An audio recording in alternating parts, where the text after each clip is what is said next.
الحمدللہ رب العالمین والصلاة والسلام علی سید المرسلین وعلی آلہ وصحبہ اجمعین، اما بعد۔ نبی پاک صلی اللہ علیہ وسلم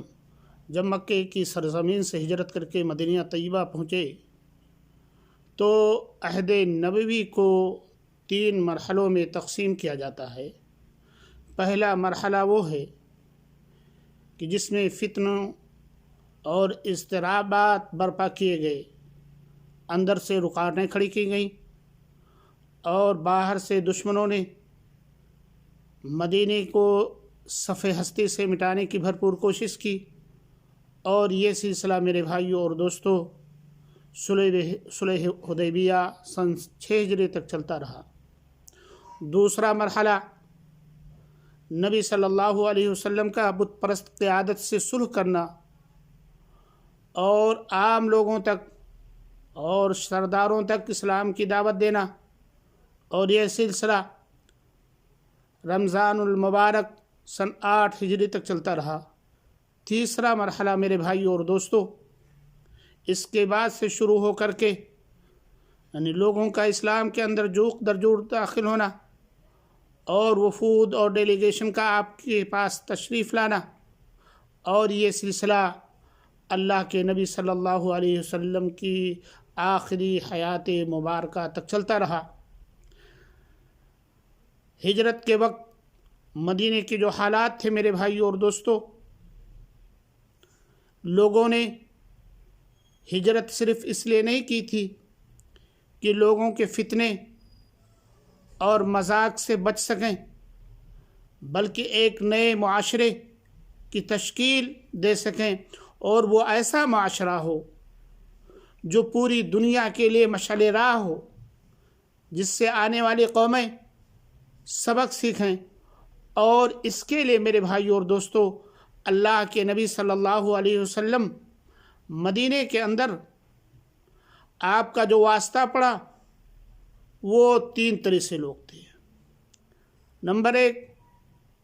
اللہ کے نبی صلی اللہ علیہ وسلم کے پاک باز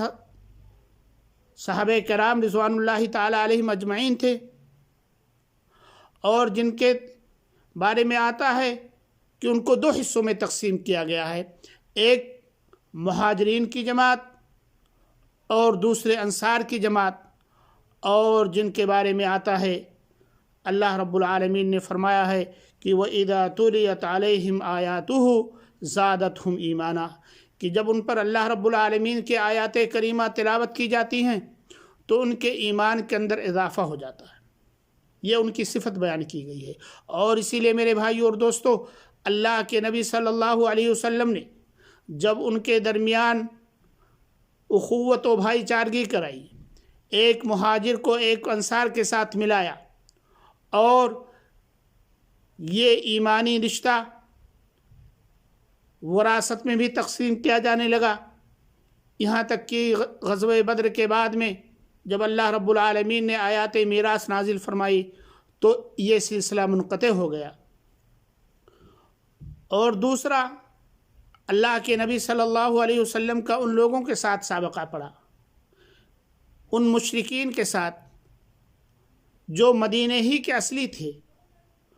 جو ان میں سے بعض تو ایسے تھے جو تذبذب کے شکار تھے کہ کیا مسلمان واقعی معنوں میں اللہ رب العالمین کے دین کے پیروکار ہیں، یا ویسے ہی وہ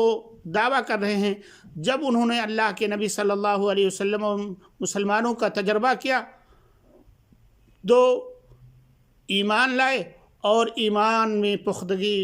حاصل کی۔ لیکن انہی میں سے کہ جن کا تعلق عبداللہ ابن ابی بن سلول یا ان کی قبیل سے جو لوگ تھے، انہوں نے اس لیے ایمان لایا کہ ان کی سرداری تو چھن ہی چکی ہے، اور ان کو جو مراعات مل رہے ہیں اور قوم کے لوگ جو ان کی عزت کی نگاہ سے دیکھتے ہیں وہ بھی ختم ہو جائے گی، اسی لیے وہ لوگ درپردہ ایمان لا کر کے بہت سارے لوگوں کو دھوکہ دے اور اللہ کے نبی صلی اللہ علیہ وسلم اور مسلمانوں کو ہر جگہ جہاں پر بھی ان کو ہو سکا دھوکہ دینے کی، دغا بازی کرنے کی کوشش کی۔ اور میرے بھائیوں اور دوستوں، اس کی اصل اور بنیادی وجہ تھی کہ اللہ کے نبی صلی اللہ علیہ وسلم کی آمد کی وجہ سے ان کا خواب چکنا چور ہو گیا، اس لیے کہ جنگ بعاث کے بعد میں پہلا موقع ہے کہ اوس اور خزرج کے لوگوں نے اتفاق کیا کہ ہم عبداللہ ابن ابی بن سلول کو اپنا سردار بنائیں گے، اور تاج پوشی کی جانے والی تھی، لیکن نبی پاک صلی اللہ علیہ وسلم کی آمد کی وجہ سے ان کی ساری تمنائیں دھری کی دھری رہ گئیں، اور اللہ کے نبی صلی اللہ علیہ وسلم کو لوگوں نے اپنا حقیقی رہبر، حقیقی قائد تسلیم کیا۔